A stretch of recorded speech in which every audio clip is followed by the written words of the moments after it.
एक बार एक व्यक्ति को टहलते हुए अपने बाग में किसी टहनी से लटकता हुआ एक तितली का कोकून दिखाई पड़ा।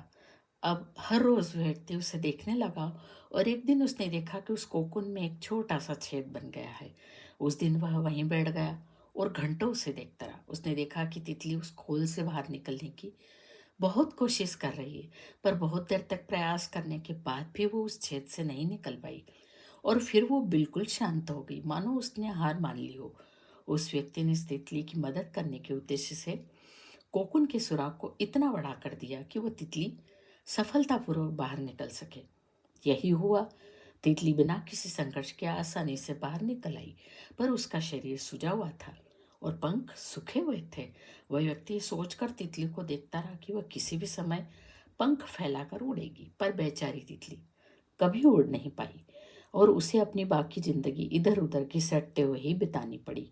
दरअसल वह व्यक्ति अपनी दया और जल्दबाजी में यह नहीं समझ पाया कि कोकून से निकलने की प्रक्रिया को प्रकृति ने इतना कठिन इसलिए बनाया ताकि ऐसा करने से तितली के शरीर में मौजूद तरल पदार्थ उसके पंखों में पहुंच सके और वो छेद से बाहर निकलते ही उड़ सके।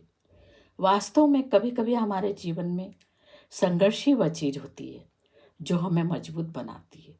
यदि हम बिना संघर्ष के सब कुछ पा लेंगे तो अपंग हो जाएंगे, हमारी शक्तियों का विकास नहीं हो पाएगा। इसलिए जिंदगी में संघर्ष होना बहुत ज़रूरी होता है, तभी हम मजबूत होते हैं और आगे बढ़ते हैं और अपनी जीवन के हर क्षेत्र में सफलता प्राप्त कर सकते हैं।